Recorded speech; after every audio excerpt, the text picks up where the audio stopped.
Good morning. Very welcome to Off the Ball AM on this cold and wet Monday morning. Neil Tracy here with you for this morning, alongside Kieran Cunningham of the Irish Daily Star. How are you doing, Kieran? I'm good, yeah. Nice and warm in here. Nice and warm in here, and might even be a bit nicer where Ger and Owen are at the moment. Off to Lisbon for a few days. They packed their microphones and their cameras. And it's a great place to go in November. The Web Summit for a few days. Yeah, probably my favourite city in Europe. Great I went city. there in May. Yeah. It was unbelievable. It's a lot of hills. Now you need a good pair of walking shoes. But it's spectacular. And if you like fish restaurants, it's pretty cool. And there's a lot of things to do.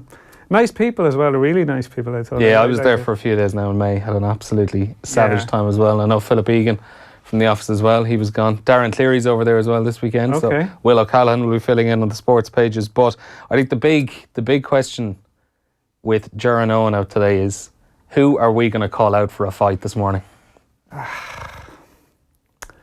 All-Star selectors. All-Star selectors. They get all the grief, don't they? Are you an All-Star selector? No, I'm not actually. No, and I actually have a lot of sympathy for them. I've never done it. Well, I'm not a full-time GAA car, so I cover all sports. So I think, to be honest, if I was asked, I wouldn't do it because of that reason. I think you should be at the coalface all the time rather than spoofing for a few games in the summer.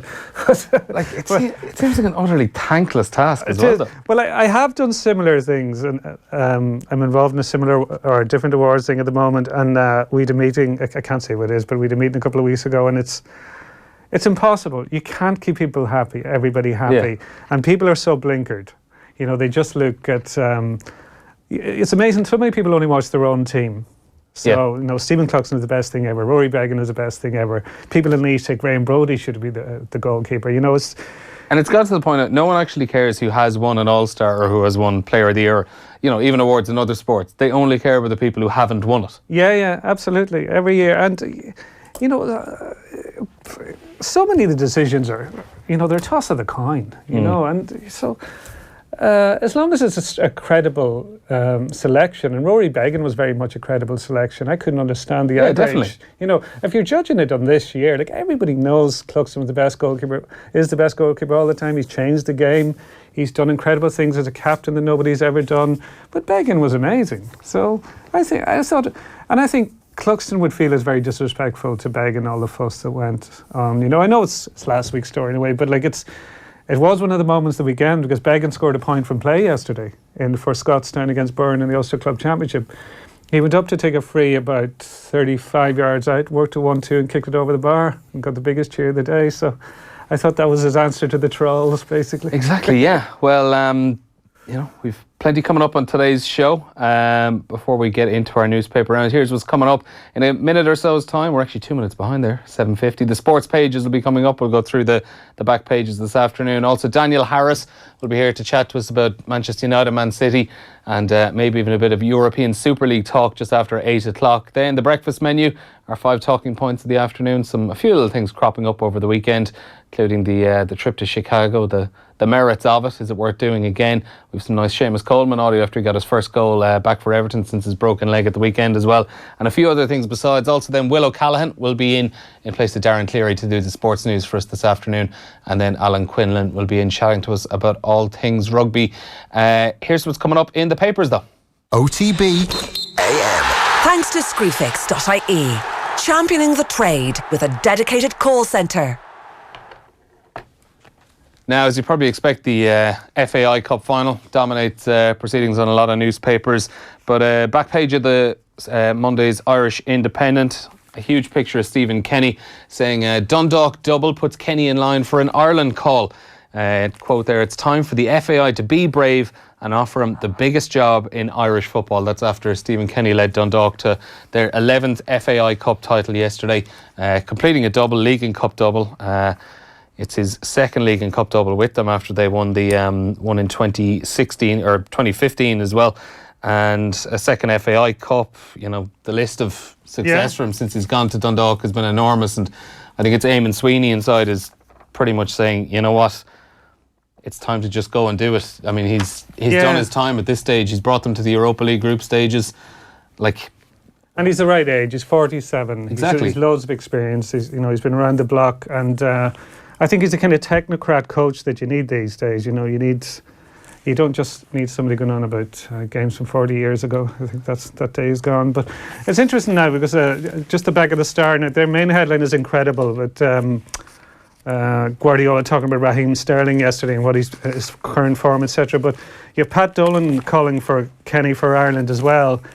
A couple of weeks ago, you had Eamon Dunphy calling Kenny for Ireland, and Richard Dunn in a column in the Herald as well. They're growing and growing. Yeah, and like even a couple of months ago, it would have been kind of a left field call to say Stephen Kenny for Ireland. Now there's a consensus that this is a guy, which is remarkable really for a guy who spent virtually his entire career in the League of Ireland, that he's been talked of this way is great. Yeah, and Eamon Sweeney makes the point as well. I think that a lot of people until recently enough would have said, Stephen Kenny, he hasn't really managed over in England in the Premier League. Would he have the command of the players? But at the moment, it doesn't really look like Martin O'Neill has the command of the players, and he has tons of experience. And that was something that used to be thrown at Brian Kerr when Brian got the job because they were saying, he's managed League of Ireland, he's managed kids. They won't respect him, and there seemed to be a bit of an element of that to it.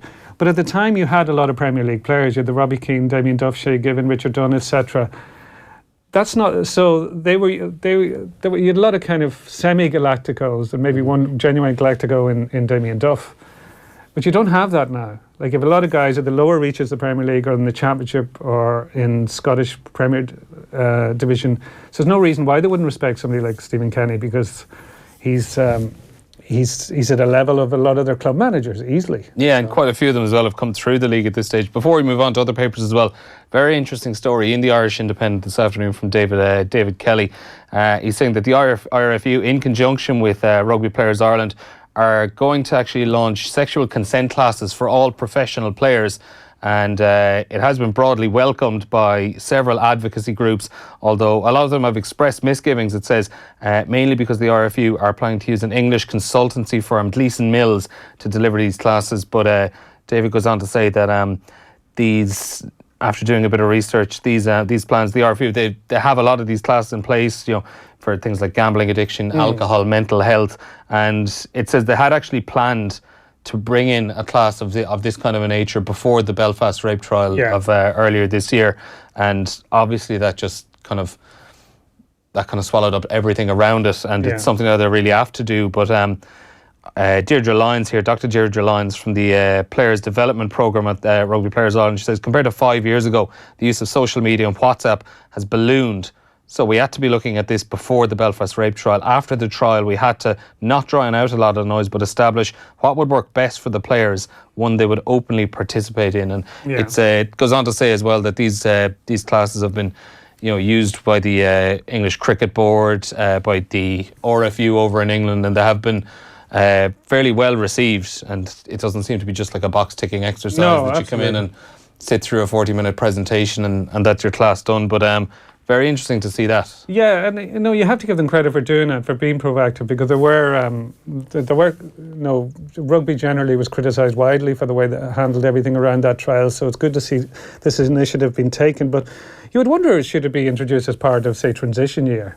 Yeah, but everybody should deal with it. Like, why should it shouldn't just be left up to sports bodies or any workplaces or whatever. It should just be part of the school curriculum, and people do a weekly class, and that might help a lot of people. Yeah, and we've heard Richie Sadler has done a lot of those classes in schools as well. And it goes on to say he actually has been in and has spoken to players as well recently this year. So it seems like it's something that's going to be rolled out, maybe not just in rugby circles, but other sports and in other educational circles as well. Yeah, it wouldn't surprise me. Like I think it's because it became an issue with quite a few teams in US sport. I think they rolled it out a bit there as well. So it could very much become part of the landscape, Well, moving on Monday's Irish Times, we can see here, if I hold it up there, it says, Larmour passes his audition to face the Pumas.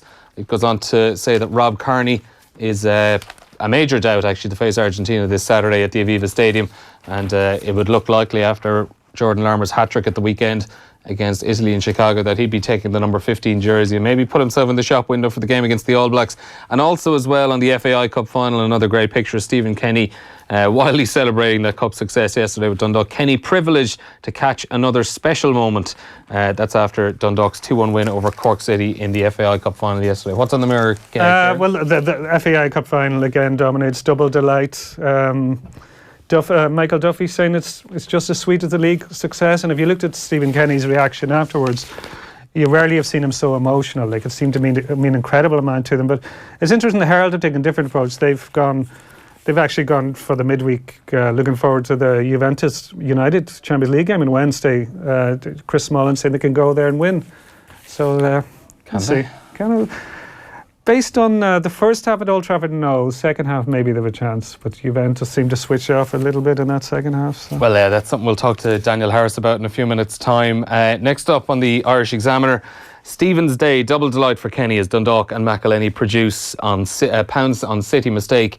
And also at the top bar there, very interesting interview from Tony Lean with former Cork footballer Kieran O'Connor, who's coming through a battle with cancer recently. Okay. It's in here. It's a 2-page spread. A very interesting interview, actually, just about the battle he had. It was he discovered it last year. I was diagnosed with cancer this time last year. Ewing sarcoma, which is a bone tumour. There might be 20 or 30 a year in Ireland. They did bloods and an X-ray, which were fine, but an MRI showed up something, and the biopsy confirmed it was cancer in the bone. That was October 2nd of last year. But it looks like Kieran is coming through the worst of it, which is great to see. A very interesting interview, though, on Monday morning. Okay, and excuse me, now the Sun, obviously, they've gone big on the FAI Cup final as well. And I was trying to work out the headline, Yay McEleney. I think it might be a reference to Macarena, is it? We're thinking of Don't that, make me sing it, but I think I think possibly Macarena. Well, there you go. Yeah, I think so. Anyway, it's time to go to cross over to Daniel Harris, who's on the line. Daniel, how are you doing? Good, thanks. How's it going? Not too bad, not too bad. I don't know if you hear us just there talking, Daniel, one of the headlines on the Evening Herald here. Manchester United are rejuvenated. Would you say that? I'd say rejuvenated is strong, but they look like they might finally have. They might finally have turned the corner. But I mean, who knows where they actually are? They might just be stuck in Hampton Court or something like that. But they've started to play some proper football, and that's been the case now for the last few weeks. They still quite haven't fathomed how to do so from the beginning of a game, but it looks like they have done something right, because they're starting to win games, they're scoring goals, and they look a bit more confident going forward. And I think the most important element of this is they're probably starting to get the right players in the right positions. It's no coincidence, for example, that they've looked quite good without Lukaku and Martial, and they've got Martial now on the left wing, I think. Yeah, and it's very interesting, I think, this season in particular, probably their standout players, a lot of them have been Louis van Gaal signings. The likes of Martial, Luke Shaw's, look like his old self again. Possibly. I mean, Martial's been good the last few weeks. Luke Shaw, I think, probably did well because of how bad everyone else was. So he played quite well in the first 2 or 3 games, but being United's best player against Brighton is no great accolade, really. It's like being the most compassionate member of the Conservative Party. I think that he's got quite a long way to go, Luke Shaw. He's good, but he still allows crosses to come in far more often than he should. His defensive work needs a lot of his defending needs a lot of work, I think. But he has been quite good. And if we're really talking about Louis van Gaal signings, and I still have nightmares when I think about them, Louis van Gaal did United far more harm than David Moyes did, for example. Like, he bought and sold Angel Di Maria, couldn't find the use for him. He's still at PSG, he's still good. Sold him at a loss. He bought Matteo Darmian after selling and sold Raphael and lost money, lots of money on the deal. He sold Johnny Evans and bought Marcus Rojo for loads more money than he sold Evans for. He paid 38 million quid for Ander Herrera, who is an all right midfield player and speaks about football really nicely, but again isn't the standard. He spent loads of money on Falcao's wages for absolutely nothing. He sold Hernandez, who still had miles in the tank at that point. Louis van Gaal did a phenomenal amount of money, a phenomenal amount of damage to United, and I just measured that in pounds and players, not in hours of intense boredom and desperation watching the team actually play in those years. Okay. Daniel, it's only a couple of weeks. It's only a couple of weeks since there was talk that Jose Mourinho might possibly only be 1 defeat away from the sack. Is that threat still hanging over him, do you think? Like, if they bowed out the Champions League without getting into the last 16, would he be in trouble? I mean, in football, most managers are always a few bad results away from speculation. So, if United don't challenge for the league, don't finish in the top four, and do nothing in the Champions League, I'd be surprised if he was there next season. And if he is there next season, it'll be because no one's got the balls to sack him, and no one's got the imagination to find anyone better. But on the other hand, I suppose if they were to lose to Valencia, let's say, because I mean, it looks like that last game against Valencia will be to decide what happens, unless United put off a result in Turin, or unless Valencia manage to avoid beating Young Boys at home. That if they manage to not do anything in that game, then I suppose they'll have the rest of the season to try and effect some kind of hope and improvement. So if United improve and carry on beating teams, and not carry on beating teams properly, start beating teams properly, I should say, and they finish the season on some kind of high, then you might have an opportunity to carry on if it looks like he's actually building something. But if you just look at the bare facts of things, if United go out in the group stages of Europe and don't finish in the top four, he's going to have an enormous problem, and I mean, rightly so. That'll be 3 years, and he shouldn't be spending the money that he spent and not getting a top four finish out of the team. Yeah. It seems like there's been at least 3 separate crises at United this season, but they're only 4 points off fourth place. For a club supposedly in crisis, they're not that far away, really, are they? No, I mean, you look at the table, and I said to a friend, actually, who supports United, as do I, how on earth are we only 8 points off the top of the league, or whatever it was at the time on Saturday night? And in the end, United have the players to beat most teams, which is what you saw them doing at the beginning of the season. They were, not that they won all their games, but what they were doing was the games that they did win, they were effectively waiting for one of the good players or two of the good players to combine and do something good. I think there's been a slight difference these last couple of weeks, that what you're seeing more regular combinations. You're seeing Pogba, for example, start to dominate games in the second half. I've no idea what he has against first halves, but it does seem to take him 45 minutes to get going, really. And it happens so often that it's not just a coincidence. And what you're seeing is he's starting to build a partnership down the left flank with Martial and Luke Shaw. And when you start to get partnerships on the pitch, that shows that the players are beginning to feel comfortable and familiar with each other. There's still not much going on down the right-hand side. United badly need at least a right winger. Probably they need a right back as well. But Diogo Dalot, I guess the plan is for him to be that person. But if they can hang in there and hang close to where they want to be until December, and then find the right centre-back, then they have the players to be a decent team, and they're starting to look a bit like they know what they're doing. Because the problem in the first few games of the season, first 2 months of the season, was building attacks and sustaining attacks. They looked like they didn't know what to do, how you actually go about putting a team on the rack and keeping them there. And what we're seeing now is we're seeing something a little bit different. They're able to ring fence the opposition penalty box. They're starting to know where they are. The ball's starting to drop to United players in the box because they're crossing to where they know players are going to be. And we saw a good example of that for the first goal that United scored at Bournemouth, and also for when they should have scored just before then.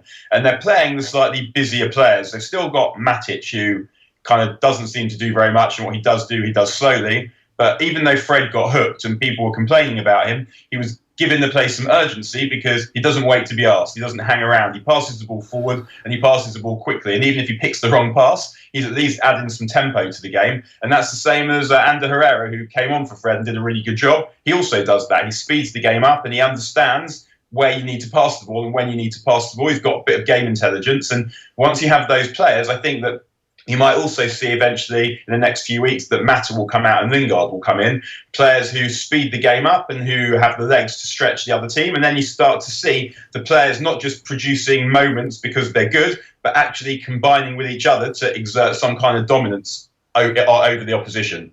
Dan, you mentioned a lot of fluency there going forward, but towards the other end of the pitch, that's where the problems really seem to be at the moment, particularly in the first half, just how open they are and how much they're struggling really in the first 20 minutes, half an hour of a game. Like against Bournemouth the other day, they were just cut open 4 or 5 times in the first half of that match. Jose Mourinho said they could have been 4 or 5-0 down at half time. When you've Manchester City to play next week and you see how they were just teasing Southampton yesterday, even looking ahead past the Juventus match, like they couldn't possibly go out and play like that in the first half against Man City. Well, they did the last time. Well, yeah. And somehow they got away with it. I mean, as far as the Bournemouth game goes, I think the thing you have to first of all acknowledge is that they played Bournemouth at a bad time in that Bournemouth are on a brilliant run. They're full of confidence and they played really well. And it should be acknowledged that that is what they did. Bournemouth came out and they played the way that they've been playing. So you have to give credit to the opposition to begin with. But actually, after the game, Mourinho was more candid about his struggles in trying to balance his team. And I think he has been in all the time he's been at United. And what he said was, in his first interview on telly, he was talking about the way that United started. It looked like they'd done no work during the week. And so he was saying that they'd been working on pressing the opposition and they just didn't do it. And why the players didn't do it, I think it's probably partly a confidence thing, that they don't trust themselves and they don't trust the methods of the manager because they don't have a big back catalogue of histories of successes to be like, right, well, this is the thing to do. This will succeed. And also, when we do it, it will work because we know we're able to do it correctly. And I think that's the first problem, is that they didn't go and put into practice the manager's tactics until later on in the game, because there's that element of trust in the manager, but also trust in themselves to be able to do it effectively. And the second thing is that Mourinho was talking more in the press conference afterwards. He was talking about balancing a team between attack and defence. And he said last season they got results because they were far less attacking. And I think that's probably true. The other thing that happened a lot last season was the goalkeeper made a load of miraculous saves. They let a lot of shots in on their goal, and the goalkeeper, and De Gea just saved them. But this season, he's saying he's trying to be more attacking. He's trying to get the most from the brilliant attacking talents that he has. And there's a sacrifice in that, where you sacrifice some defensive solidity. And the problem there is that on the one hand, you might think, well, if you've got a sus defence, as United do, then Mourinho's inclination is to pack the defence and put men in front of it. Whereas people that want to watch United play football, and also people that just, you might think about football slightly differently to Jose Mourinho, think, well, if you've got a sus defence, the best thing that you can do is keep the ball down the other end. And I think we see this also in a different way from Manchester City. And you see Pep Guardiola talking a lot about how defence begins from the front. And that's true. And his teams have all been excellent, have excellent defensive records, but those excellent defensive records aren't really because they have excellent defenders. When you looked at his Barcelona team, when you look at his Bayern Munich team, and you think, well, how have we got a chance of beating them? The way that you think you've got a chance of beating them, and it was a very slim chance because they were brilliant teams, is you need to somehow get the ball down the other end and have a go at Gerard Piqué, try and get him in a race. Have a go at Javier Mascherano, who's not even a defender. And you look at City now, and you think, well, he's obviously spent 50 million quid on each of his defenders, so they're all quite good defenders. But if you're thinking, where's the chance of beating City? Is it sitting back and defending deep because just trying to frustrate them with numbers? Or is it getting the ball down the other end and thinking, it'd be good to get someone in a race with Aymeric Laporte? It would be good to try and see and get on the outside of Kyle Walker. And it's those elements where you look, well, those are where their weaknesses is. And the reason why you never get a chance to examine those things properly is because you never get the ball against City. They're able to monopolise the possession. United don't quite have a midfield like that, so that's where the tension is. They have a midfield of players, someone like Paul Pogba, who will produce a moment of magic, but he's unlikely to. They don't have players like Kevin De Bruyne, like David Silva, like Bernardo Silva, who just won't let you have the ball. So that's where the tension is with United. And I would still always say that against most teams, United should be able to outscore them. So you just want to keep the ball down the other end. And that's really what we saw against Bournemouth. So Mourinho is trying to organise his defence better. And the way that the defence played in the first half an hour against Bournemouth, I don't really think that's on Mourinho. I think that's on the defenders. They're just like, Chris Smalling just had a terrible game and the panic spread. And he's an experienced enough professional to know how to do better than that against those players. Daniel, if Liverpool and Chelsea stayed on the course they're on now, they would end up with 93 points, which probably still wouldn't be enough to catch City the way City are going. City had 31 points at this stage last season. They've 29 now, so they might only get 98. A bit of a flippant there, but I find it interesting over the weekend. There's only 11 games gone, and the amount of people are saying now City are going to win this by a canter. And it's actually quite hard to make a strong case for anybody else. Do you think that? Can you see anybody challenging them, even at this stage? No, and I couldn't at the beginning of the season, and I can't now. City are the best team in the league by absolute miles. And they're just they're an excellent team in any generation at this point. I mean, I think that because as a Manchester United supporter, which I also am, you think you've got this situation where you've got City and Liverpool going for the league, and you would, in theory, be having the conversation about which of them do you want to not win the league more. And actually, it's not even a conversation I'll bother to have with myself because I don't think it's going to be close at any point. I don't think that Liverpool have the firepower that City have to keep going, beating every team home and away in the league. And I don't think that they're good enough to win enough of the big games, whereas City is so much better than all the other teams that I just think they'll win all the big games. And like last season, United came second to City. But it was like when United came second to Liverpool in 87, 88. It was second and plenty. Yeah. And I think that, I guess the way that I try and categorise these things because of my conditioning as someone who's grown up watching Alex Ferguson teams is I think that if United had Fergie as the manager now and had one of Fergie's teams, would I be worried about losing a league to City? Yes. Would I be worried about losing a team to Liverpool or Chelsea? Losing a league to Liverpool or Chelsea? No, wouldn't even be on my agenda, because when I think about City and I think, well, they've got Aguero, they've got Kevin De Bruyne, they've got David Silva, some of the best players we've ever seen in England. And when I look at Liverpool, I think they've got players who are good at the moment when I don't think English football is particularly strong. I don't think most of the best players in the world play in England. And when I look at Liverpool, I think Mane, Firmino, Salah, I think they're good players, but do I think they're elite level players like City have? And like United and Chelsea had when they were getting to European finals and European semi-finals more or less every season. No, I don't think that. I don't think that. I think Jurgen Klopp's a good manager. I don't think he's a great manager like the original incarnation of Mourinho was. So, and Pep Guardiola is a great manager. He's the best of his generation, one of the greatest of all time. And when you put all those things together, like, why would you expect anyone to challenge City? City have spent £2 billion, whatever it is, on their football team. What would have to happen for a team to be able to match them over a season? Yeah. It's just, I mean, in the end, it comes down to money. They bought the best players, they bought the best manager, and no one else is able to compete with that because no one else can do that. Have they changed the way we look at games now, or look at the league as a whole? Whereas, it's only a few years ago you go to Arsenal and get a draw and think it was a decent result, but it wasn't really a good result for Liverpool. Like, it's if you want to win the league now, you have to win those games. I think actually Mourinho changed that in the beginning, where when he first arrived, Fergie always used to say, well, we only get going after January. And I mean, even at the time, thinking, how are you justifying taking half the season off?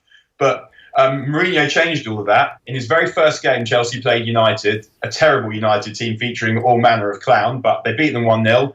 And then they went on and they carried on winning. And Mourinho changed the idea that you didn't have to start playing until January to win the league. And the great Liverpool teams, I think there was one season in the year, maybe it was at 82, 83, I can't remember now, but Liverpool came from about 10 points down at halfway to go and win the league. And that was, at that point, was possible. And Mourinho changed that. Because actually no longer are you going to be able to win the league with 75 points or with 80 points. You're going to have to play all season and you're going to have to keep winning and you're going to have to win most of the big games and win almost all the minor games as well. And that was the major difference, I would say, that Mourinho made to English football. And if you look at what happened when he won the first two leagues in 04-05 and 05-06, when United took the next league off him in 06-07, they started the season, they beat Fulham 5-1, I think it was. And they carried on like that. And Fergie talked about it, that he changed the outlook of the league in that what you had to do to win it.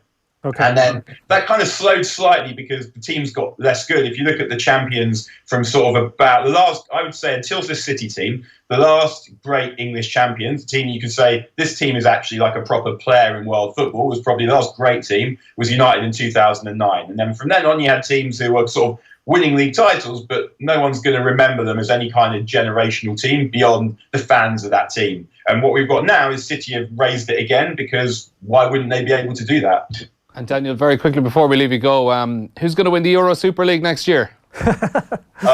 I was reading that stuff whenever it came out, thinking, like, feeling physical illness about all of this. It's just that people forget that football doesn't exist to make money. It makes money because it exists. And what the problem is that there's been a laxity in not just in the governing bodies, but in the governments, who should have protected our social institutions. They should have protected football, which is the greatest thing in the world, which is the way of reaching the most people in the world, and protected them from predatory capitalists who are seeking to use football for financial gain or for national gain, for just a different expression of nationalism and a different expression of power. And no one did that. And this is what you get. You get people ruining the game in order to make money for themselves, in order to make PR for their countries, in order to exert power for their countries. And what you get is this appalling disgrace of teams trying to break away because they don't care about the game. They care about their specific interest of the game, whether it's a club, or whether it's a country, or whether it's personal wealth, or whatever it might be. And so, in answer to the question, I don't give a shit who wins the European Super League whenever it happens, because it is not interesting to me. And hopefully, someone will do something to stop it from happening. But I think, sadly, at this stage, we're relying on governments, and as we know, we cannot rely on governments. Okay, Daniel, we'll leave it there. Thanks for joining us. I think it's pretty clear what way you're leaning on that one. And I think See you again, chaps. Cheers. Thanks for joining us. And I think a lot of people would be of that opinion as well. Kieran, would you? The Super League, yeah. Overall, like on one hand, you think the games would be really attractive. Like, you'd love to watch the big clubs going at each other all the time. Week in, week out. Yeah, like it's the same argument in rugby and GAA and stuff. Like, people relish when the big guns go against each other. But it would have a huge impact on domestic leagues, especially if you're guaranteeing, like they talk about, they're guaranteeing 5 English clubs that would be in it. They wouldn't have to qualify. It would be a death sentence for probably a dozen or so teams. Yeah. So suddenly there's no excitement even of a top 4 race in your Premier League. It's because the teams are guaranteed to go through. So other than relegation and whoever's going for the title, and if you have a city running away with it, people are going to lose interest. Like, because I actually wonder. Now if you look at the big 6 clubs, include United in that, even though they're not top 6 at the moment, but. They're virtually blowing everybody else away week on week, bar a few little blips. So I wonder, has that turned off neutrals? Or have they got the same interest now? If they're not following any of the big 6 clubs, like, have they got the same interest now? Do they see City hitting 6 against Southampton and thinking, this is just, this is Harlem Globetrotters against, your local college team or something? Like, it's a nice idea, all the best teams playing each other. I think it could grow a bit tiresome after a couple of months of it. Week in, week out, Could. If it's ring fenced. Yeah, but the move has, this has all been coming down the tracks though, because the move has been towards elitism from, when the European Cup becoming to the Champions League, from the old First Division becoming the Premier League. Even when Premier League clubs being relegated, they get a parachute payment that makes them comfortably the wealthiest club in the Championship so that it can help them get back up. So all the moves across Europe have been towards elitism. So, except at World Cups where they want everybody to go. Exactly. that's Everyone's going to go to the World Cup. Yeah, except probably Ireland, be Team 49. Team 49, yeah. Okay, before we go, we're going to hear from Will O'Callaghan, get the sports news a little bit later on. First, though, we have a few things to get through. First of all, Seamus Coleman, back among the goals on Saturday. It was yeah, and I like seeing angry Seamus, which is good to see. He always celebrates angry, and that's exactly, I think, what we're going to hear from him now. Yeah. His celebration specifically after he scored an Everton's 3-1 win against Brighton at the weekend really dug them back into it. It was 1-1 at the time. They were kind of scrapping around, and he got that goal to put them 2-1 ahead, and ultimately they went on to win 3-1. But he celebrated it wildly, hands up to the ears to the fans, and I think he maintained afterwards there was nothing against the Everton fans. I think it was more towards his critics in general lately about his form, and I think he said he wasn't really in the greatest of form himself, particularly over the last recent while. But Ian Beach of Premier League Live caught up with him after that game on Saturday, and here's what he had to say. It's been a while since I scored a goal, but obviously I missed a year of football nearly with the leg break as well. So it's part of my game is scoring goals, and I was delighted to get my first goal back here at Goodison as well, and for it to be an important goal. When I score, I'm always kind of lose my head a little bit, I can't help it. But no, I was delighted to score. First goal since the leg break as well, so there's quite a bit of emotion in it. When we saw you celebrate, was that the emotion coming out of the year out and finally getting back on the score sheet? Yeah, a bit of everything. As I said, I've been a bit disappointed with my own performances this season as well, and been out for the year, and to get my first goal in a while. So I think if you've watched any of my goals, I always show quite a bit of emotion, but that was no different. Congratulations on the goal, but congratulations on the performance as well, because you really had an impact on the game, and it was really obvious. I saw some pictures of you in the tunnel before the match. You seemed pretty determined today. Would I be right to see that? Yeah, as I said, I'm the first to admit, I wasn't happy with my last performance, and it was something that I wanted to prove a point, and I was focused from the beginning, and kind of played in the front foot, and thankfully had an impact in the game. When you're coming back from the injury, I guess you set yourself goals. You think, get back on the pitch. Was scoring a goal one of those targets? Yeah, it was. Since I've come back from unfortunately the broken leg, it's been a little bit stop-start, a few niggles here and there, which unfortunately wasn't great. This season I had a stress fracture in my foot, which was frustrating to get back from. But scoring a goal was always a target, and thankfully I've got that off my back now. As you say, angry Seamus Coleman's always the best kind of Seamus Coleman. Yeah, and he's always had that in him, because he always loses it a bit when he scores. Yeah, he's not from a million miles away from me in Donegal now. And I would know his family, his uncles would have played for my local GAA club and stuff, and he always had that edge to him, Seamus, which has got him where he is today, because he had a really battle to get where he is today. But it's interesting because we often hear Martin O'Neill often talks about him as being world class. And when people say, Gareth Bale's missing for Wales, he says, we're missing our world-class player in Seamus Coleman. So I think we've become inured in a way to the fact that he was getting a bit of grief. We didn't realise he was getting criticised by Everton fans and that they were on his back a bit. And I see the week before, United did target him with Anthony Marshall. I think they saw him, they figured they could get at him, and they did cause him a lot of problems.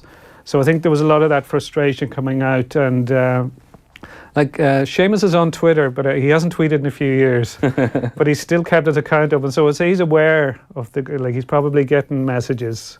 Yeah. So I think that's a reaction to that, because you go back to the World Cup. The football's coming home thing, and Croatia got really annoyed at that. Yeah. And but that was a social media thing. That's what they were reacting to. They mentioned the media, but they didn't mean newspapers or radio station, TV station. It was social media, because players are on that and they see that stuff all the time. So that's where we're at now. Like kind of Johnny on Twitter. All of a sudden is the media. Yeah. That's it. As opposed to something. And the player is only to see 2 or 3 messages and think everybody's on my back. It only might be a couple of cranks, but that's the way they are. I didn't know that. But it would be great if he gets back to where he is. I would say there's a huge amount of frustration as well, even for his overall career, because losing a year, he's now 30.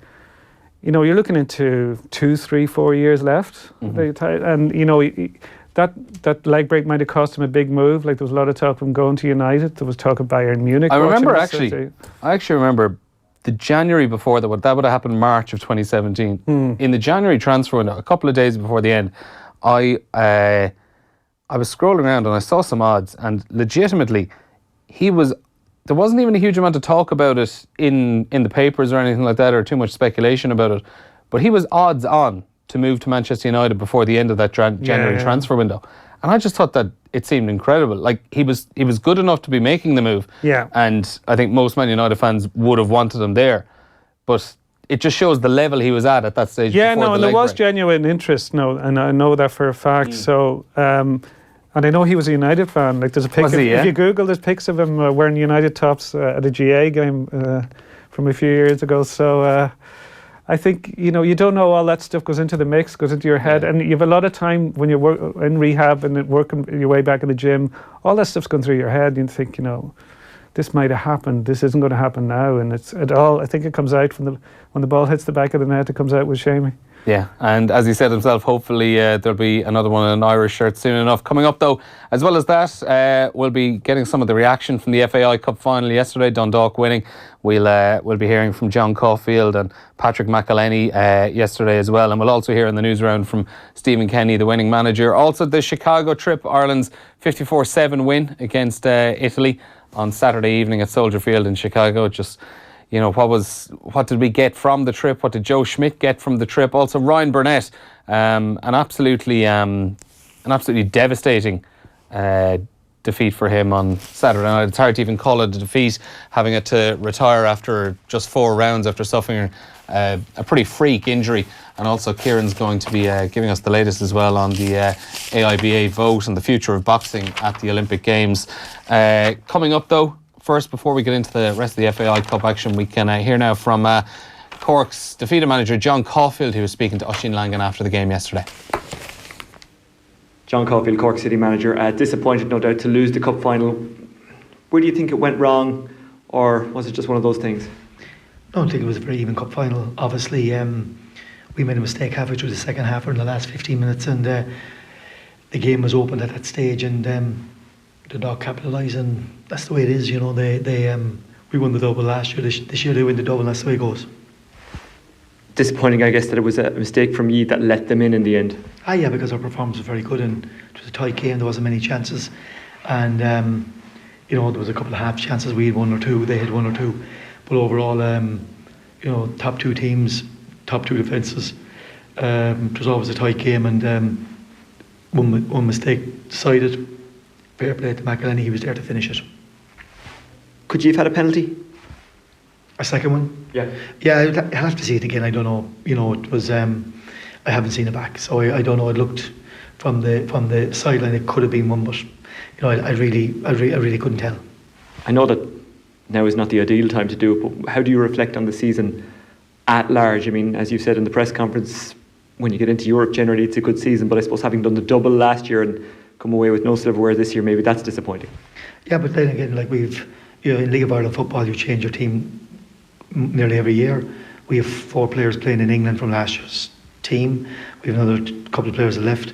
So that's the revolving door in League of Ireland, because we can't offer, you know, long-term contracts because the finance isn't there. And so every year you're building new teams. And so yes, we won the double. I think it was a phenomenal achievement this year with the quality of the players that we lost, that we were back in Europe again and we were in the cup final. And you know, the team that won the double, Dundalk, brilliant team, and everyone talks about them. But still, Cork City are there and thereabouts, and you know, you have to admire that. And you know, people want to keep knocking Cork, but it shows that they're a great bunch of boys and they did great. You mentioned that in the press conference as well, that people keep on knocking Cork. Do you feel that maybe there's a lot of people ready to jump on Cork like they wouldn't do any other club? Or you know, what do you think of that? What do you think that is? Well, it doesn't really bother me. I know what we're doing. You know, year in year out, we've done fantastic. You know, management team have come in, and in 5 years they've been in Europe 5 years in a row. You know, won a double, been in 4 cup finals. You know, credible stuff, and selling players every year. And look, if we're not fashionable or it's easy to have a pop off myself or someone, that's fine. I don't get involved in it. I have a great management team. Does it bother you and the players though? Certainly doesn't bother me. You know, because I'm the people that I admire and respect.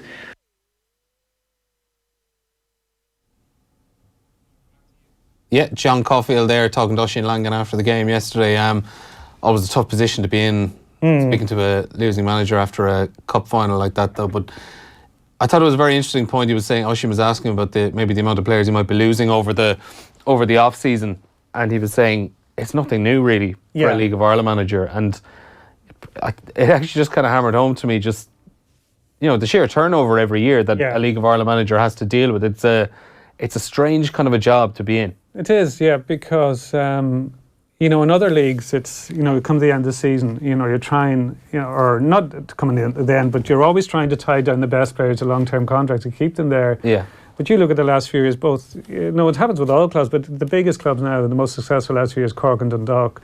And Cork lose Seanie Maguire, Dundalk, Richie Towell goes, Darryl Horgan goes, you know, that, you know, Pat Hoban now is there and he's had a great season. Will there be moves for Pat? You know, so it's always a struggle because players always do want to kick on, and they think, you know, they still crave that move to the UK. Mm-hmm. You know, whether to the SPL or to probably the Championship rather than Premier League for most of them if they're looking to get a shot at it. But it was a great game yesterday because a lot of the cup finals in recent times have been really, I think a lot of the talk leading up to it was that, you know what, this mightn't actually be a particularly good game judging by recent history. Yeah. But the rivalry itself meant that, you know what, there's something here to enjoy. But it actually did turn out in the end to be a good game. And I think the early goal kind of helped it along that way. Yeah, it probably did. And then the fact, you know, that there was an equaliser straight after, you know, it just got everybody up. And I think there was also a big crowd there. There was over 30,000. Which I think is only the second time since 1969 that's happened. But it is, yeah. I read that as well earlier on. Yeah, but to be honest, I think this game should have been sold out.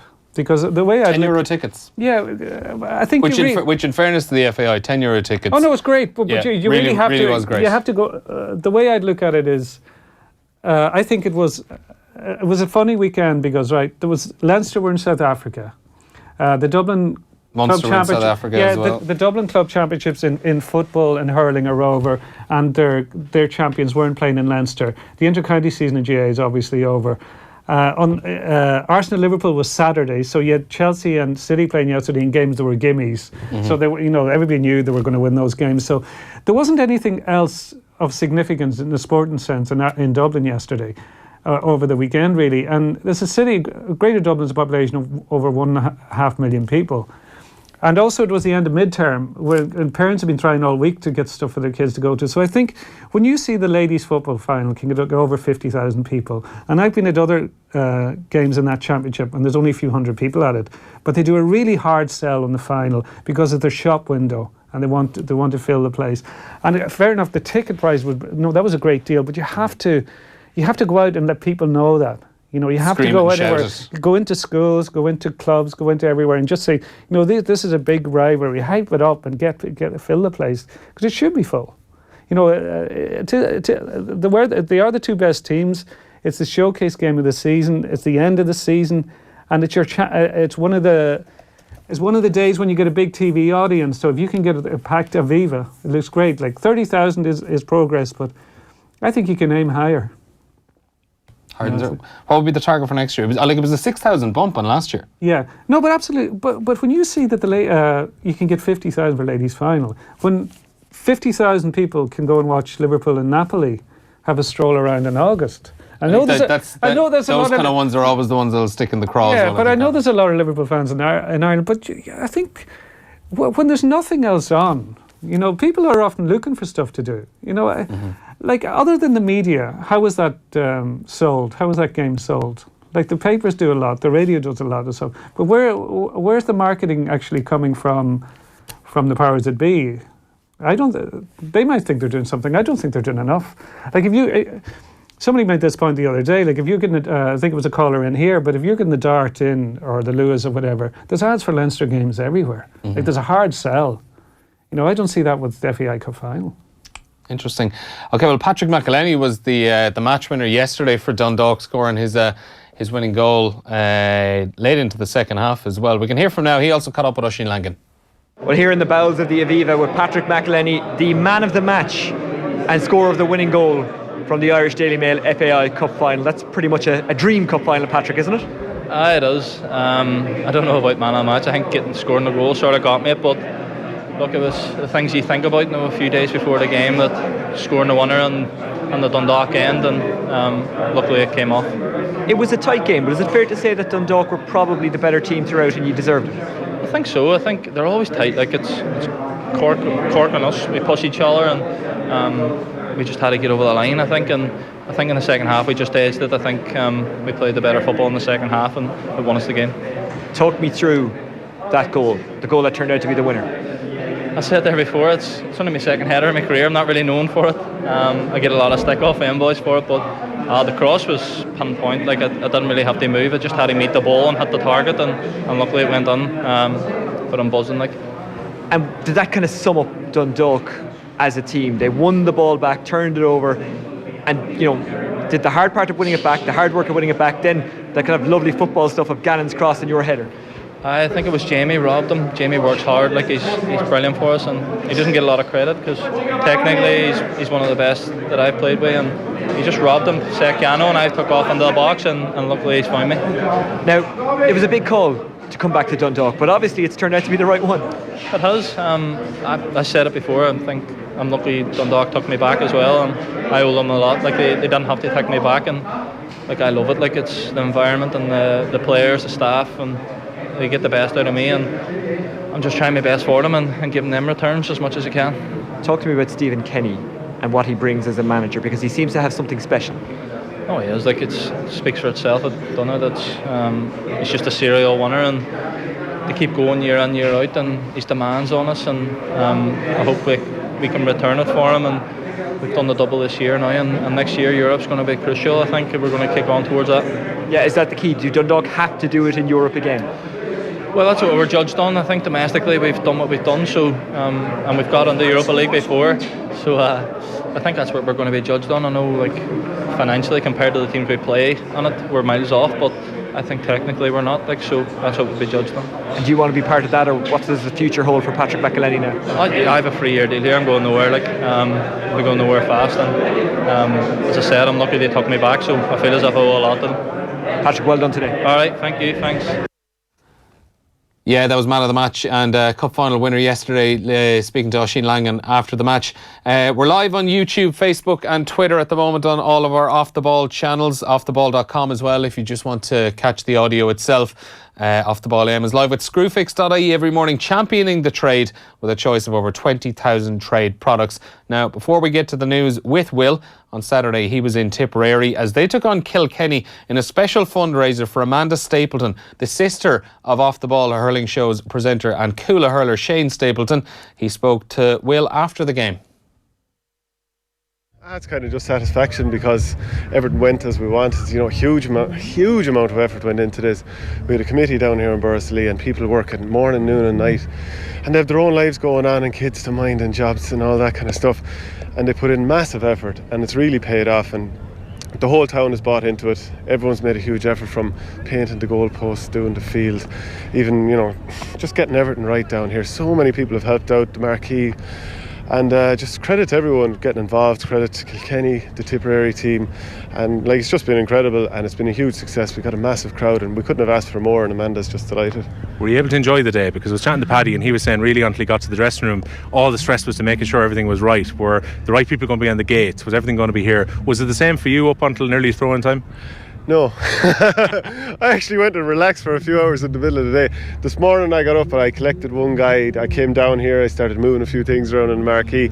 But then I said, oh, do you know what, I have to relax for a while. So I went off and just, you know, you just need to take stock for a while. You know, we had Amanda come in this morning and there was like a track and field sort of walk and run 5k, and she came down and walked about a kilometre of that.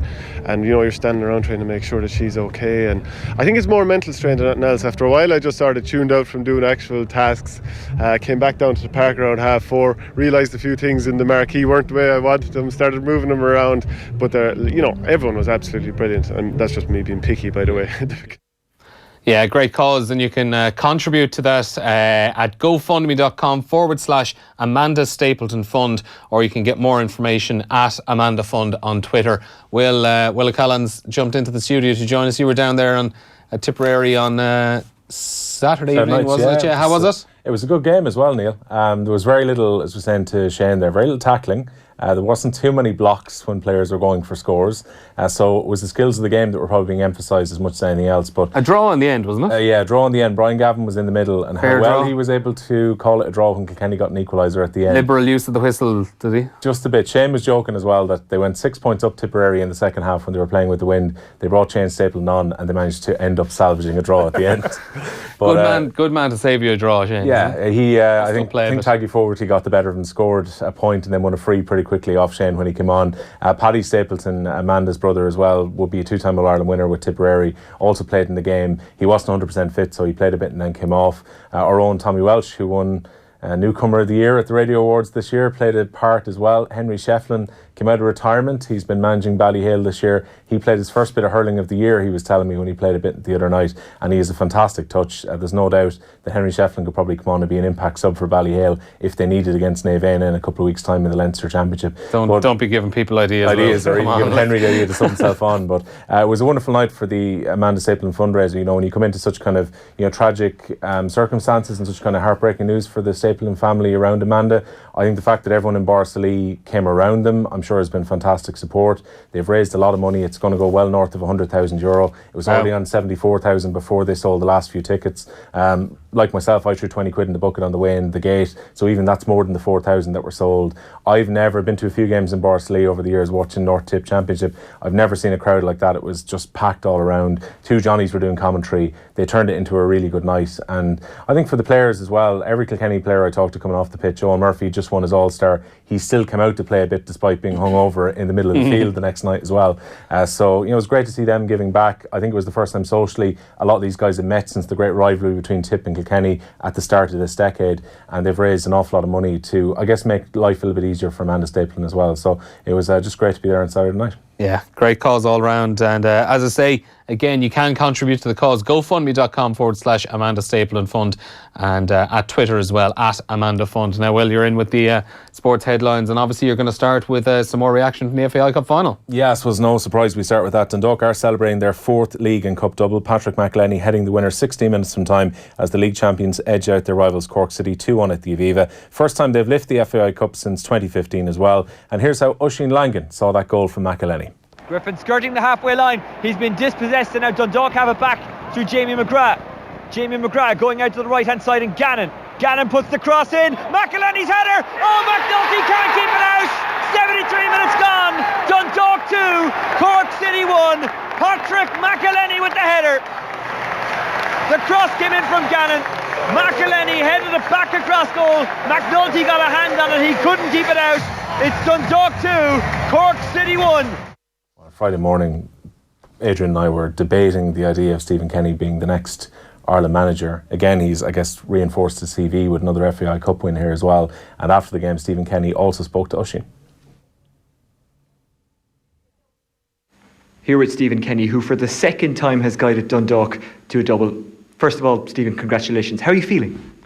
No, I feel, it was initially euphoric and at the final whistle, because it was such an incredible feeling, when you start the season ahead and you plan, and obviously the league win was the main objective and it was brilliant, but obviously having lost recent finals and some massive crowd we brought from Dundalk, the place emptied out, it really got behind the team.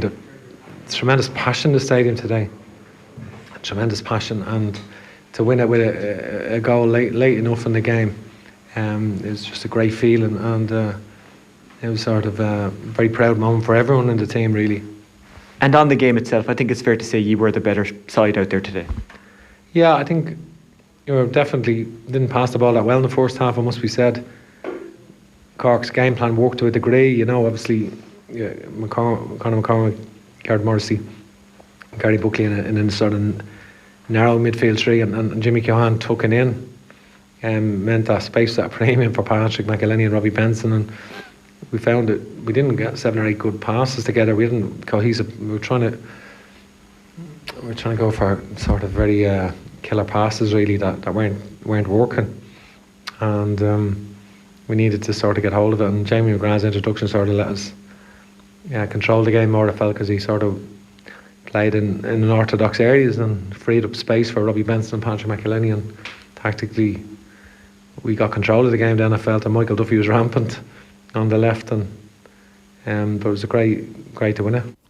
And well, it wasn't just Dundalk celebrating yesterday at the Aviva Stadium. Yeah, it's a double for Dundalk. It's a treble for Wexford this season. They did lose the League Cup final, but they collected the rest of the domestic silverware. And it was former Wexford Camogie star Katrina Parrick who scored the only goal of the game as the treble winners overcame Peamount 1-0 in the Women's Cup final, which was the first game at the Aviva. And after the game, Katrina, who's in her first full season with Wexford Youths, spoke to Oisín as well.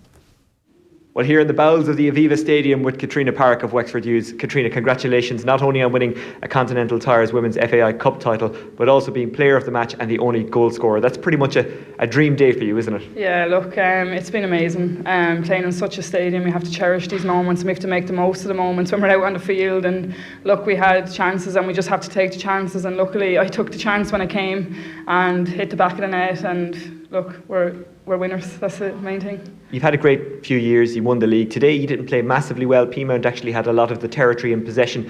But did your experience tell you were still able to see out the game? Yeah, look, like a lot of the girls have been successful here and have got defeated here, and I suppose that's at the back of their minds, being bed in such a huge stadium with a great following behind us, and look, I'd say that drove them on more than anything.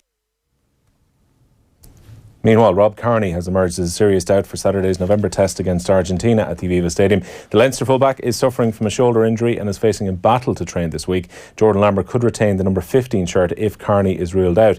Now, Larmour scored 3 second-half tries against Italy in Chicago over the weekend, and his coach Joe Schmidt was impressed. He certainly finished that last try. That was pretty spectacular. You don't see that too often in an international with a guy beating the number of players he did and cramping up at the end. He was getting pretty tired. He'd done a fair bit of running in that game.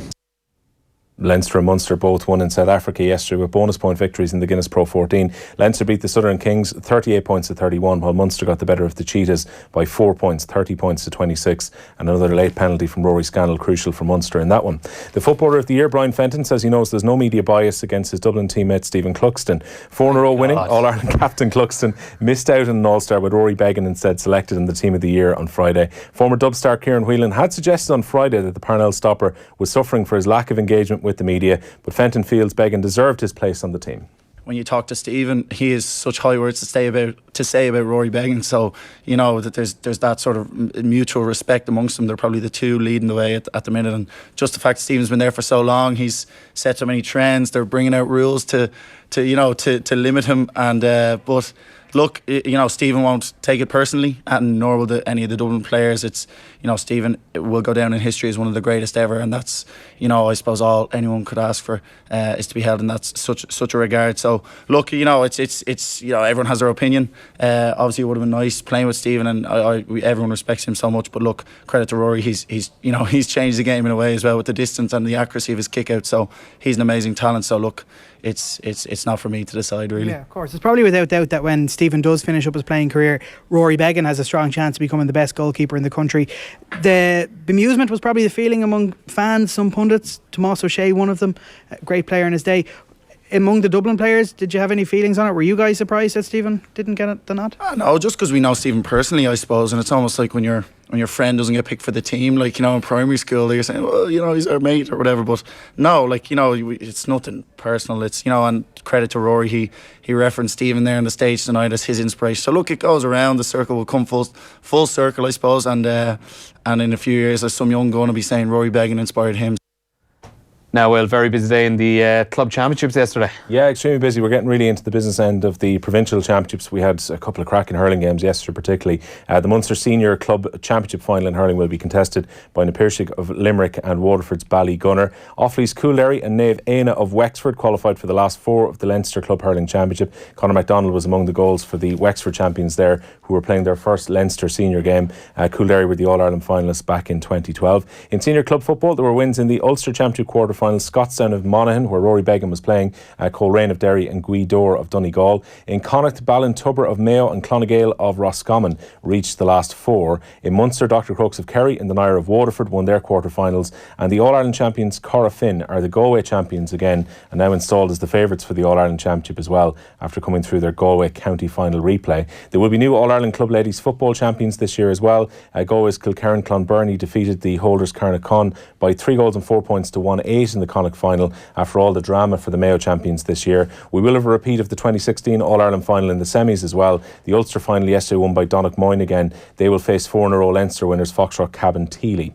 And in golf, finally, Neil, Justin Rose is back at the top of the world rankings again this morning. The Olympic champion winning a playoff against Haotong Li of China to win the Turkish Airlines Open. First time he's defended a title as well. Shane Lowry and Paul Dunn both finished inside the top 20, which is a good boost ahead of the Race to Dubai final. Cheers, Will. Thanks for coming in. Up next, Alan Quinlan's going to come into studio to chat to us all things rugby. Jordan Larmour, sensational hat-trick at the weekend against Italy in Chicago. The selection problems that Joe Schmidt might be facing, well, good problems with Larmour playing so well. Rob Kearney might be missing this weekend, and also areas like the second row and the back row where a lot of people are putting their hands up. Also as well, Joe Schmidt's future. He said recently that at the end of November he's going to let us know what his plans are for after the World Cup. We spoke about this yesterday on Off the Ball. Joe Malloy was joined by Andy Dunn and Rory O'Connor, and here's what they had to say about Schmidt's future. So actually, one of the big news of everything from Chicago was Joe Schmidt on the decision. I mean, if you take, everything that's happened over the last few days. So he confirmed he's going to decide if he's going to stay on or not by the end of November. Talked about wanting clarity for either himself or the RFU, whichever way. He said, I can't say I've enjoyed working more with a group than the group he's working with now. He said that I've spoken to my wife, even the kids, talking to Tim last night, just trying to make a decision that is the right one for all of us, really. So we're going to find out in the next 3 to 4 weeks if Joe Schmidt is staying on or not. Yeah. Can we organise a march or something to try and sway him, or what do we have to do here? It's entirely, I think there's nothing anyone can say to him that it'll eventually be him in a darkened room making that call. I'm sure he'll listen to a lot of people, but at the end of the day, only he knows what he wants to do, and only he knows. A lot of people speculate whether he wants the All Blacks job or not, all that sort of stuff.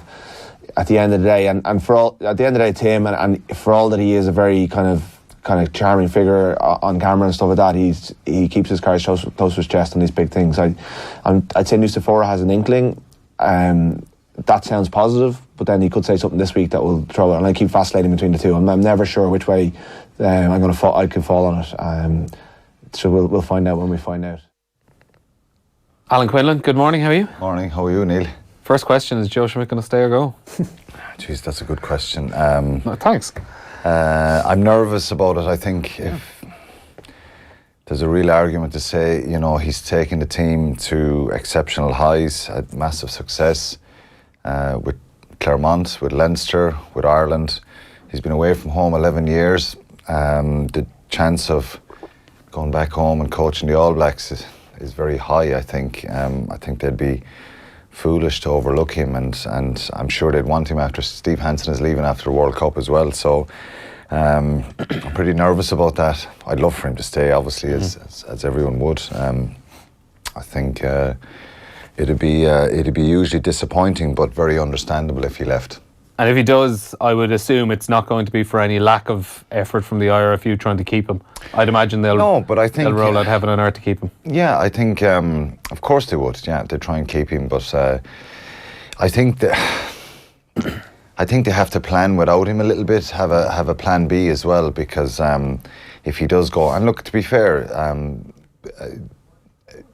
the information will be passed on in plenty of time between now and the end of the World Cup to find a suitable replacement. I think Andy Farrell is probably the obvious choice. Stuart Lancaster, Ronan O'Gara. There's a fair bit of quality and talent, and they would have learned a lot from Joe Schmidt. So I don't think. I think bringing someone completely new in from the outside would probably break up the whole coaching team, and I don't think it'll happen. I think there's a certain amount of continuity there with Simon Easterby's there, Lancaster's there. And he's been a very good delegator over the last few years of actually empowering a lot of his coaching staff. Like, I'd imagine it's always his final say and everything, but even this week, he stayed back for a few days. It was Andy Farrell and his other coaches who kind of took the team for the first few days in Chicago. I think he will trust them now at this stage, because they've been together for a number of years, and they know there was obviously a few changes since the last World Cup, and these guys have been together for a while, so I think they'll understand the template, the plan, the standard that's required for every training session. We hear about that a lot. I'd be envious. I'd love to be involved in a setup like that, where you're just getting so much detail and information, and you've got to go out and execute. Now, the chances of me lasting in that situation and adhering to any sort of structure or game plan would be very minimal, so I probably wouldn't last too long in the environment. But I think for any young player, yes, they're challenged. There's a fair bit of pressure on them, but you saw what pressure and being challenged does to them on Saturday night with, effectively an A team beating another A team relentlessly in the second half. Can you look too much into it? Not really, I think, but certainly it was a ruthless kind of killing, if you like, and that was important. And that's kind of the standards he sets. We only had 5 offloads in the game, which was a little bit disappointing for me.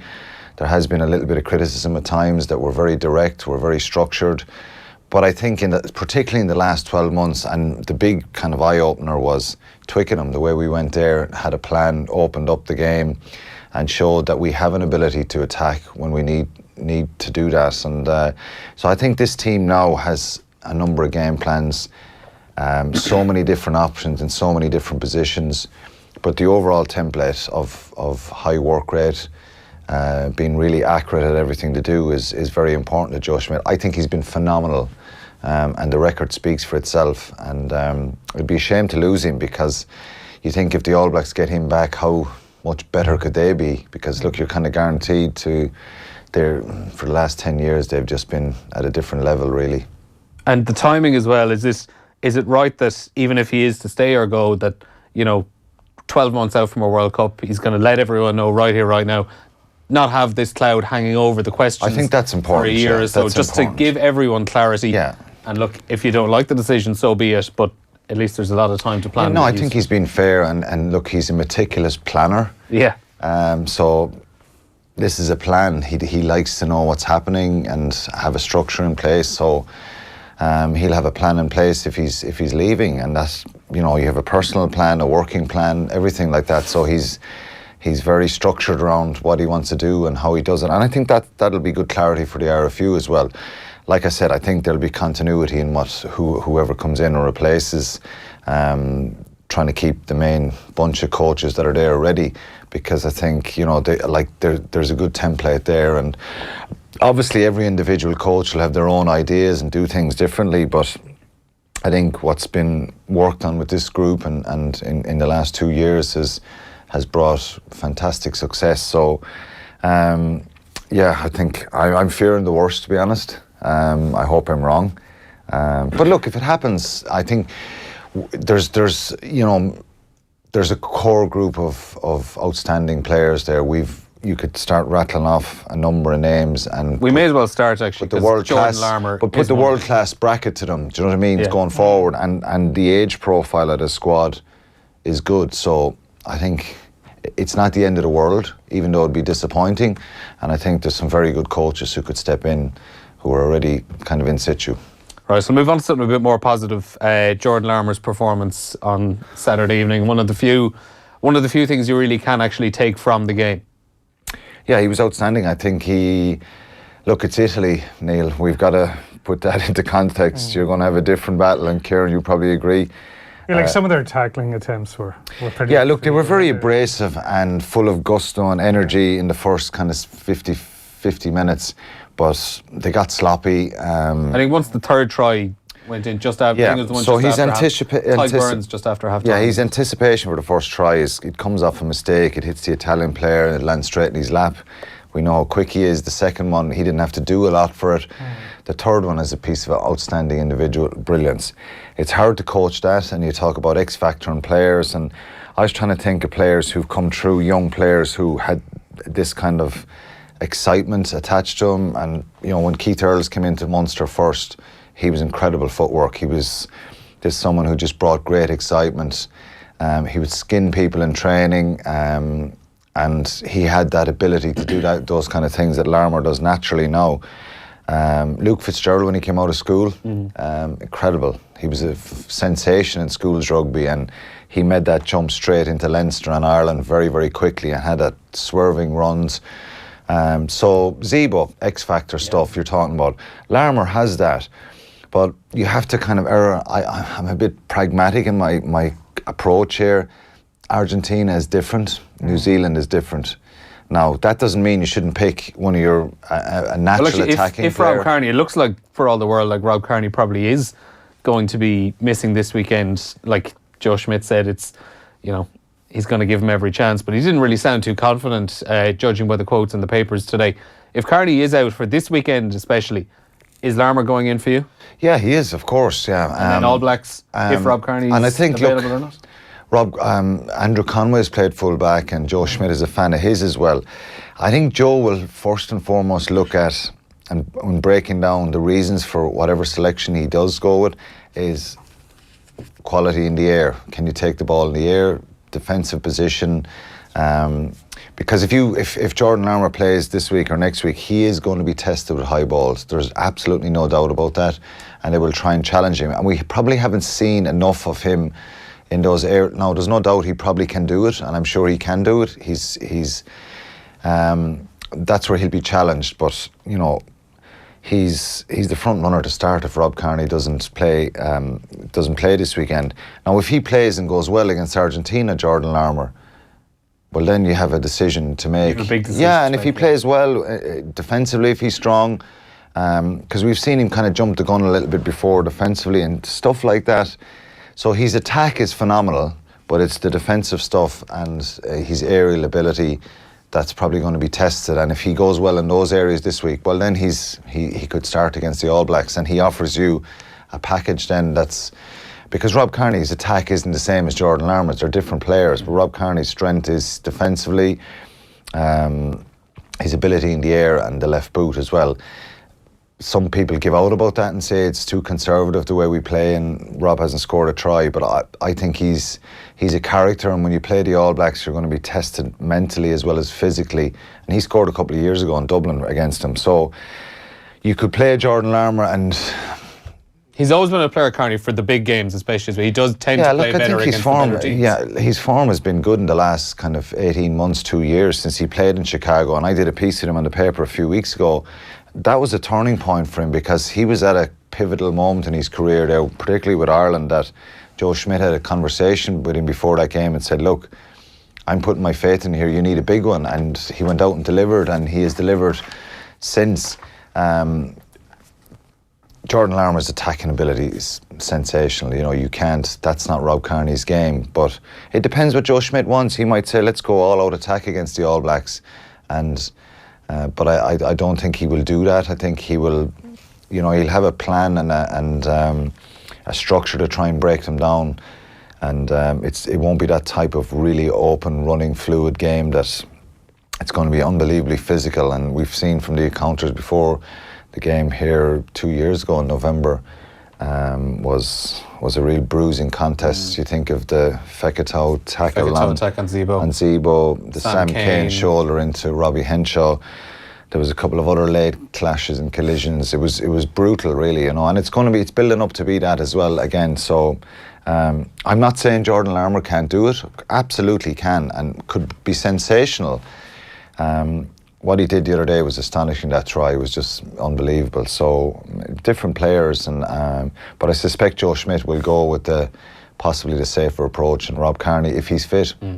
Kieran, it was I suppose a much more tepid occasion at Soldier Field on Saturday compared to 2 years ago against the All Blacks. Even though the attendance, the documentary will be a harder sell, I think, this time. Much harder sell. No, but what's the merits of it? Money. Money, obviously. Is merit, because it's obviously, by all accounts, it could be the guts of €1 million. So, you know, any sporting body isn't going to turn that down. But you would want a more competitive game in future, I would think, Alan. I think so. If Ireland would be trying to sell the game to America, I think if you're going outside the country, you need to have a bigger, with respect to Italy, the merits and what do you get out of it? You get practically your A team.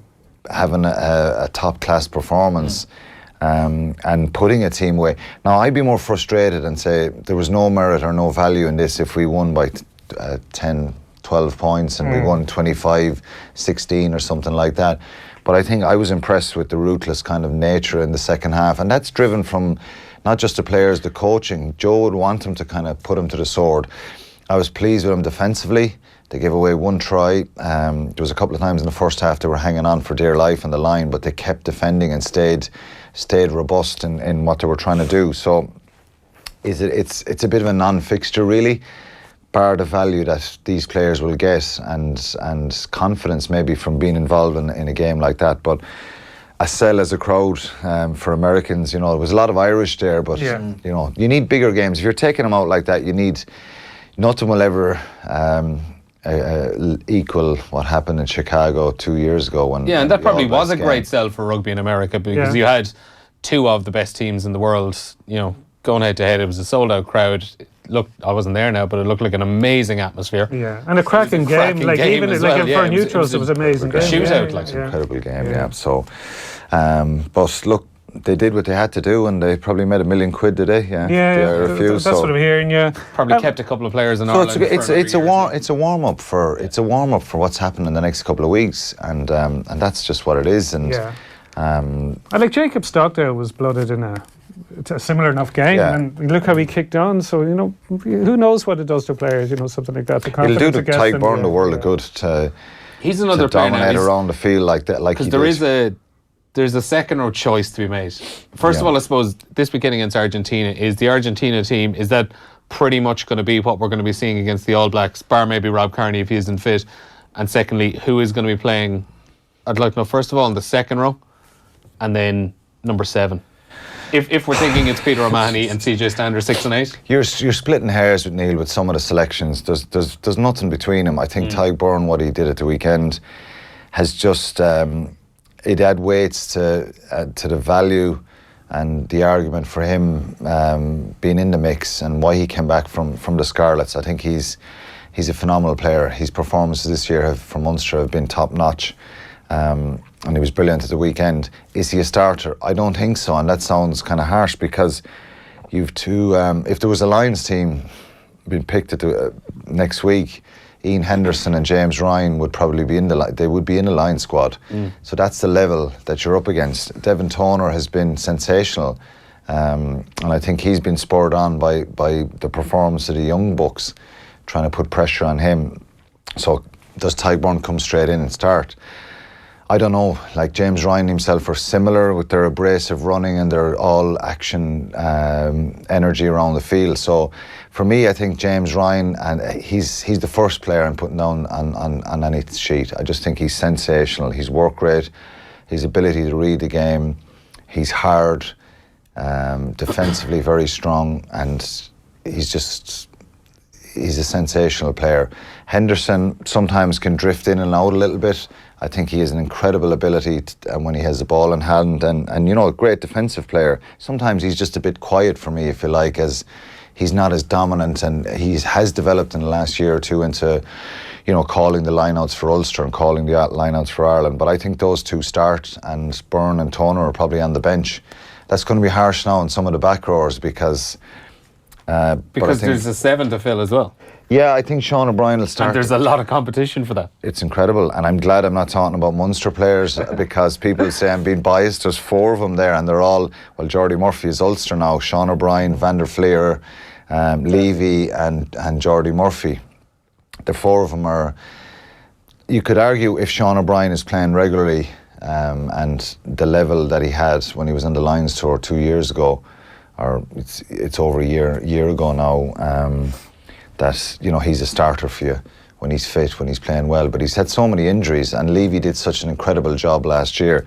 And Levy's run in the Six Nations was on the back of Josh Van der Fleer getting injured in the first game in France. So, Van der Fleer could have went on to be sensational at that Six Nations. So it's just timing is everything. I know for myself when I played, injuries and there's 4 guys there who can all do a really, really good job. But I suspect that Sean O'Brien, he performs well in big matches. He loves the challenge, and he has that bit of experience, and nothing will fire him up as much as seeing a black jersey on Saturday week. But I think if he gets the nod against Argentina on Saturday, he may or may not, I don't know. He'll have to play well. And before we wrap up, actually, I just want to mention England-South Africa on Saturday. That last play of the game, Owen Farrell's tackle. Is it a penalty? Is it a yellow card? Is it a red card? Is it totally fine? What's your take? It's a penalty and a yellow for me. Penalty and a yellow? Yeah, a lot of people have said, and I know some of the We have it here. You can just see there. That's the initial contact. So yeah, I don't think the arm is wrapped enough. I think he's taken a major risk going so high. To be fair, he's hard and he hits hard, but I think the shoulder does slide up into the neck area, and there was no arms. That's the problem for me. And if we're going to allow, World Rugby's directives, every week we seem to be talking about it now, and there's going to be a time. But this surely this isn't even to do with the new directives, like that. Surely a tackle like that when the arm is down, but kind of 10. That's been 5 years ago. We're not even like. talking about that. The talk has changed, trying to protect players, and I just think there's no arms wrapped there. He can why? Because World Rugby have now said, well, it's still okay to go up in this area.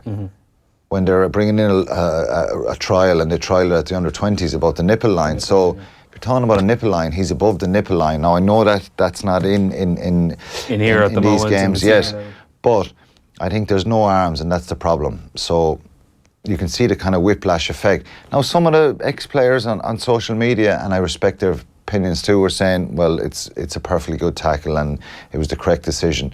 But I just think there wasn't enough of a right arm for me there in that tackle. If you take the scoreboard from the top left-hand corner, if you take the time and the score away from that, and you look at that play, is Angus Gardner making a different decision? I guarantee he's given a penalty and a yellow all day long, because if he's given the penalty, I think because of the force and the impact, it's a yellow. If it's a different time of the game, it's a huge call. He's already blown the whistle, and the TMO is saying check, check, check, check. He goes a really brief look at it, and then says, "Oh, there's enough right arm in it." For me, there wasn't enough for right arm in it. I think it was a high shot with no arms. Okay, Alan, thanks for joining us, and I'm sure we'll keep an eye out and see a few of those. We'll see at the weekend, yeah. Hopefully not. Are people going to be saying, well, Owen Farrell got away with it, so I don't think so. I think people will realise he was fortunate. It was a different time in the game, Neil. I'd say I think it would have been a different outcome to that, but that's the way he hits, and he's one of these players who has to go a little bit lower and be careful. He was mightily relieved. You can see by his reaction. You can see by the reaction, yeah. Thanks for joining us, Alan. Cheers, as Neil. Always, OTBAM is live at screwfix.ie, championing the trade with a choice of over 20,000 quality trade products. Now, before we get through our last few stories of the day, Will O'Callaghan, he caught up with All-Star goalkeeper Owen Murphy at the Amanda Stapleton fundraiser in Borrisoleigh at the weekend. Proud moment for me, RHA, I suppose, from a personal point of view. Obviously, you'd like if there was a few more of your teammates there in the team as well, but you know, I suppose next year is another year, and immensely proud, I suppose, moment for the parents as well, like, you know, because they're the ones you rely on through the tough times, like, you know, and you're hard slogged during the winter where, you know, people might notice, like, you know, in a way, like when you see the games and the championship and stuff like that during the hint of the summer, like, but like we were training in the snow and stuff, and you can always rely on them when times are tough, like, so but you can rely on them in the good times as well, you know, that they'll be there backing you, and look, so it was great to have him there, like, even seeing my father a bit emotional afterwards is great, like. No, you're very welcome back. Caught me by surprise there, rummaging through some papers. Kieran back with us again. Before we wrap up, a couple of boxing stories to get through. First of all, we're going to talk about Ryan Burnett's pretty devastating defeat on Saturday night. Like, you have to really feel for him. Sport at its cruelest, I think. It is great. Like, he was in this new World Super Series of boxing. You know, he was part of the group trying to find the undisputed bantamweight champion of the world. He was well on top after the first couple of rounds. In the end of the fourth round, he had to retire injured against Nonito Donaire. It means he had to give up his WA belt. He got a suspected slip disc. He was in huge amount of pain, and it's a long way back for him. And it's a real blow because he's never really got the credit he deserved. Like what he's done in this decade is up there with what most Irish sports people have done. Like to win 2 world title belts, and you know, he hasn't got the financial rewards maybe that he should have at this stage, or the recognition within Ireland. So it's just sad for him, really. And it was such a huge night as well, because Nonito Donaire he's a massive name. He is, like, yeah. It was an absolutely massive fight, and through no fault of his preparation, through no fault of what he was actually doing in the ring himself, he didn't even get tagged with a shot. No, that's and he the had to same go thing. down. And yeah, and like from what we saw in the opening rounds, he would have beaten Donaire, and it would have been a big scalp for him. So it's you know, his quotes to his trainer Adam Booth. He said he can't even move. He said I can't throw a shot. You know, it's just, and he was given oxygen straight after, so he was clearly in a lot of pain. So. Yeah, slip disc is what they think it was. And yeah, and if you've ever had an issue like that, he's had issues with back injuries before as well. Yeah, so and that's the thing. And with injuries like that, they can be very hard to shake off. You know, that's the problem. Like discs can be a problem that lingers for years. You know, even surgery. Like I know people who've had surgery with it, and it doesn't always work. So it's a problem for him. Yeah, fingers crossed. Fingers crossed he can get it right, and hopefully he'll get his title shot again down the line, and hopefully get that world title back again from. And before we finish up as well, you came in this morning talking about one story in particular you wanted to bring up. It's a story that's kind of been lingering for the last while and rumbling around. Yeah. The story about boxing's future at the Olympics, essentially, and the political problems at the AIBA. Yeah. Yeah, because it surprises me there hasn't been more about this over the weekend, because the vote was taken on Saturday at Aviva, and it has serious implications for the future of boxing at the Olympics. And like boxing is Ireland's most successful Olympic sport. Over half the medals we won have been in boxing. And the issue is a guy called Gafur Rakhimov from Uzbekistan, and his assets have been frozen by the US Treasury, and the US Treasury claimed that he's involved with organised crime, something he denies himself. But the IOC, the International Olympic Committee, took these allegations so seriously that they told Aviva that if they voted this guy in as president, boxing wouldn't be part of the programme at the Tokyo Olympics. So from an Irish point of view, it's very worrying here that there was an IABA delegation there of the President Dom O'Rourke, CEO Fergal Carruth, and the Secretary Art O'Brien. And they've been asked who they voted for, and they haven't made it public. But there's an organisation called Inside the Games, which reports on Olympic sports, which is very highly regarded. And they claim Ireland voted for this guy. And if Ireland did, you'd want an explanation why, given that's all that's going on and given the threat to boxing at the Olympics. There is talk of possible rival body being set up so that boxing can be on the roster in Tokyo. But I think that would be very difficult because... Is there enough time to do that? Yeah, even and you know, you would have to organise qualifying competitions. Like all the referees and judges are Aviva officials. So do you have to train your own referees and judges? It would throw up all sorts of issues. So it's a big problem. And I do know from talking to people within boxing and the likes of Kenneth Egan and that they kind of agree on this, that it might be no harm for boxing to be kicked out because it might force people within boxing to face up to the facts that the sport doesn't need a serious reform. Take a short-term hit and just... Yeah, short-term pain for long-term gain. Essentially gut the house. Yeah, because the last president, Dr. Wu, was, you know, there was all sorts of allegations of financial impropriety and he left under a cloud.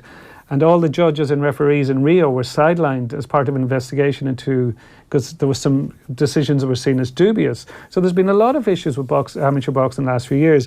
And this one now is, given they were warned so many times, don't vote this guy in, and they still voted him in, you think, do they want, you know, who are you'd really look at your administrators and the national governing bodies, like, have they any interest in the future of the sport if this is what the road they're going down?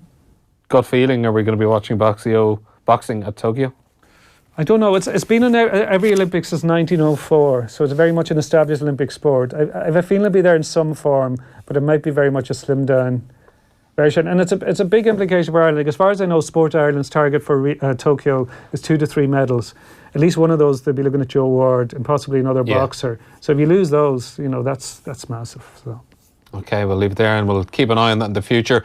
Thanks for joining us, Kieran. No problem. Yeah, it's great. Hope you enjoyed it. Hope we kept you entertained at home. You'll be relieved to know maybe that Owen and Ger are going to be back tomorrow morning. They'll be live from Lisbon after doing their day of sightseeing this afternoon. That's our lot for this morning. And as I say, Ger and Owen will be back live from Lisbon tomorrow morning at the Web Summit. You can watch today's show back on YouTube. Subscribe to Off the Ball YouTube's channel if you haven't already. And also you can find Off the Ball AM on all the major podcast apps and subscribe there too. For now, we'll leave it there. Thanks for joining us, Kieran. Cheers. Thanks. Take care, guys. OTB AM. Thanks to Screwfix.ie, championing the trade with a dedicated call centre.